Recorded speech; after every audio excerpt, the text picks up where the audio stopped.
A gente veio, né, dar o treinamento para os mesários, supervisores de urna, administrador de prédio, todas as pessoas envolvidas no processo eleitoral do dia 6. Então, o que acontece nesse treinamento? A gente vai esclarecer, vai dar algumas orientações que o mesário precisa ter para trabalhar no dia da eleição com mais transparência, com mais calma, né, tranquilidade, para que o processo realmente aconteça da forma que deve ser. Nós estamos aqui a 1 hora menos de Brasília. A nossa votação, nós seguimos também o horário de Brasília, ou nós vamos começar 7 horas da manhã ou 8 horas da manhã? Porque é uma dúvida muito grande no eleitor com relação à questão de horário, no momento que vai se abrir a urna e no momento que vai se fechar as urnas. Isso. Desde a eleição passada, a gente já teve esse processo da eleição, do horário de início, começar às 7 da manhã e vai terminar às 16 horas. Por quê? Porque todas as urnas eletrônicas do país, elas vão terminar o horário de votação no mesmo momento, simultâneo. Então, a dúvida, como antes a gente tinha o fechamento da eleição às 17, não. É das 7 às 16. Não que a gente vai seguir o horário de Brasília, não tem nada a ver, a gente vai seguir o horário de Mato Grosso. Então, nós vamos iniciar a votação às 7 da manhã e vamos terminar às 16. A Justiça Eleitoral, de um tempo para cá, optou-se pelo voluntariado. Disponibiliza-se canais para que as pessoas se voluntariem para estarem servindo no decorrer da eleição. Como mesário, enfim, todos os cargos a serem ocupados ali. Hoje, aqui para Itiquira especificamente, são todos voluntários ou houve a necessidade de convocação? Então, aqui em Itiquira é um pouco, vamos dizer, mais fácil, né? Porque é um local mais menor. E normalmente a gente pega do próprio sistema do TSE, que a gente utiliza, que é o Elo, os voluntários. Para Itiquira, e como também em Rondonópolis, a gente tem aqueles eleitores que eles vão lá e falam, olha, eu quero trabalhar. Mas também tem o processo da gente convocar outras pessoas se a gente não tem todos os voluntários. Mas essa eleição, ela foi bem atípica, porque a gente teve muitos voluntários, graças a Deus, né? A gente teve bastante voluntários, então isso é muito bom, porque as pessoas estão entendendo o real importância desse se colocar como voluntário nas eleições, né? Então a gente tem mais voluntários do que convocados, com certeza. Podemos dizer que a nossa democracia, cada ano que passa, cada eleição que passa, fica mais madura. E isso, as pessoas, eles estão, nós estamos nos preocupando mais com o que vai acontecer, decidindo por nós mesmos, né? Então, tanto o eleitor como o próprio eleitor que se voluntaria, ele está mais preocupado em fazer parte do processo de perto. Né? Então, isso é muito bom. A gente vê como um ponto muito positivo. Porque em 2020, se não me engano, a gente teve muito problema com o voluntariado. Mas já de 2022 para cá, isso tem mudado bastante. Eu fui convocado, me voluntariei. A partir do momento que eu me torno voluntário, eu tenho um compromisso. E por questões X, eu não compareço no dia da eleição. Há uma justificativa plausível para que não haja punição? Haverá uma punição? Não haverá punição? Como é que funciona essa questão, de repente, de ser convocado, de ser voluntário e não comparecer no dia da eleição? Então, quando o eleitor, ele por algum motivo, ele sabe que ele não vai estar no dia, ele pode pedir a dispensa do processo dele, né? Então, ele vai ter que provar por que ele não vai poder ir, né? Seja por questões de saúde, atestados médicos, ou viagem a trabalho, ou viagem, se ele tinha uma viagem marcada, ele está com a passagem na mão, ele vai pedir essa dispensa com antecedência. Caso ele falte, ele não tem como justificar isso, né? Então, aí se abre um processo administrativo, né, um processo contra o eleitor. E aí ele vai pagar uma multa que vai ser estipulada pelo juiz. Claro que Isso não é uma coisa radical. Então, o juiz vai ver a justificativa do processo dele, vai ver se é viável aquilo ou não, e aí ele vai deferir ou não. Mas, normalmente, vai se ter um processo. Se ele falta no dia da eleição, ele não fala para ninguém que ele não vai estar no dia da eleição, ele simplesmente não vai. Aí, sim, ele é aberto um processo. Para a gente entender, a Justiça Eleitoral ela trabalha com o número exato de pessoas que vão estar servindo no dia da eleição, ali, principalmente os que trabalham lá recebendo esse eleitor e, é lógico, cuidando de toda a parte de votação.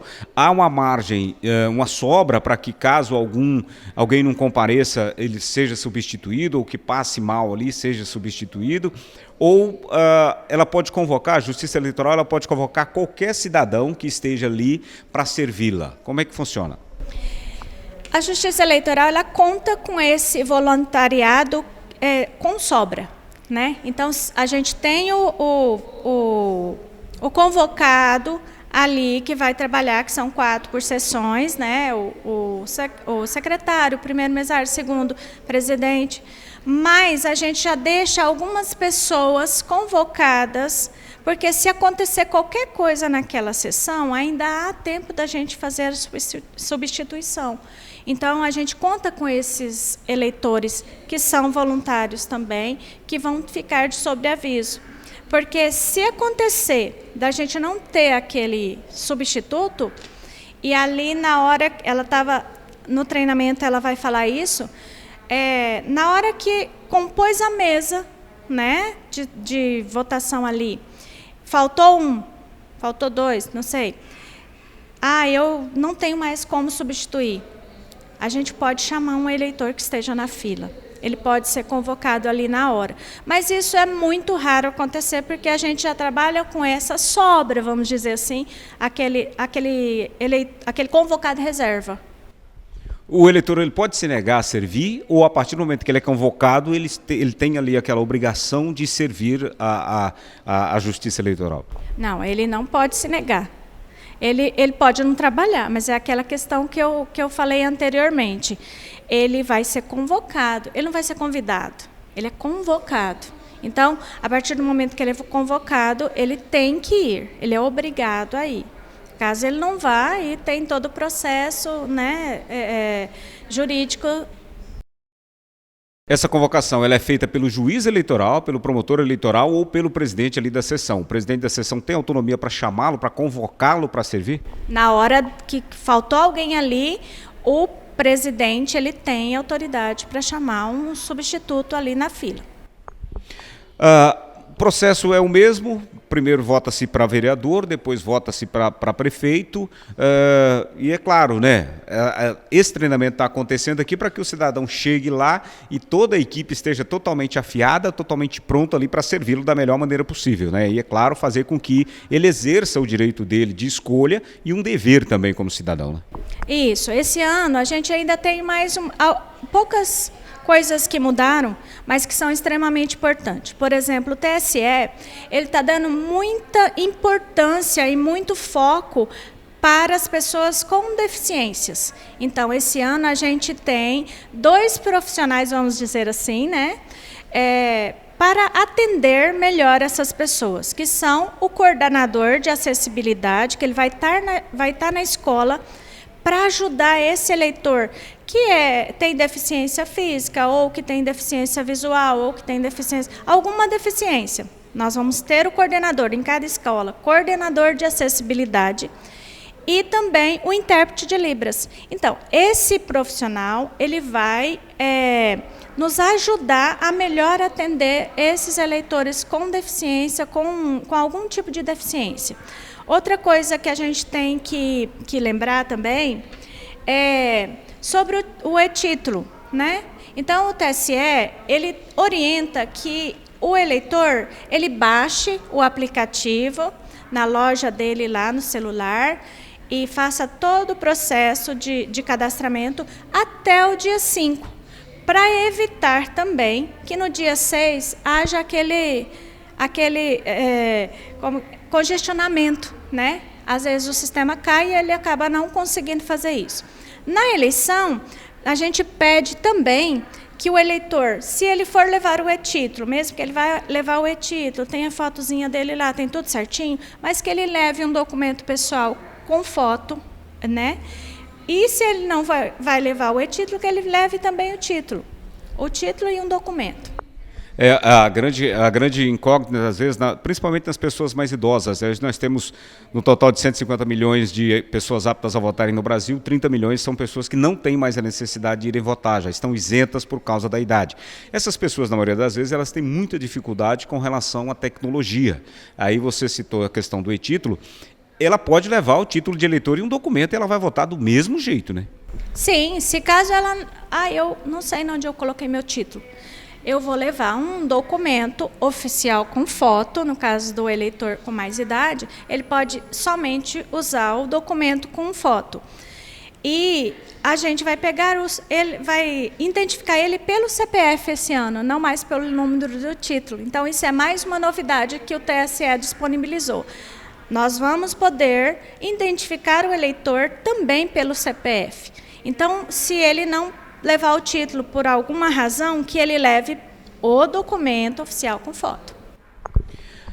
Eu acho que nós tiramos mais ou menos as dúvidas aqui, mas algo que nós não abordamos, que você queira acrescentar, que possa facilitar a vida desse eleitor, que possa facilitar a vida do eleitor no dia 6 de outubro agora, para que ele possa comparecer e possa votar, fica à vontade.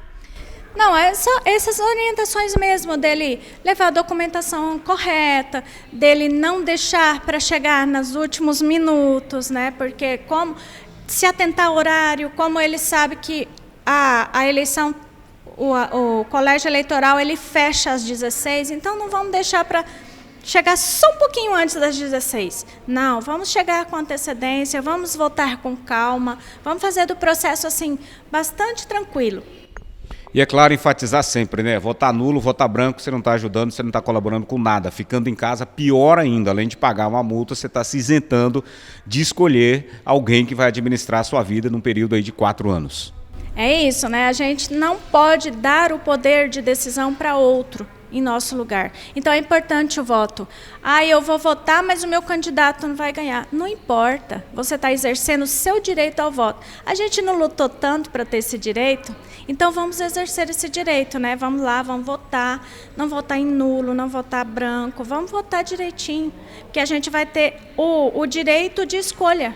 Né? A gente quer tanto esse direito em tantas esferas da nossa sociedade, e a gente tem esse direito ao decidir quem vai nos administrar aí por 4 anos. Principalmente quando a eleição é municipal, que a gente está com esses candidatos nossos aí tão próximos, né?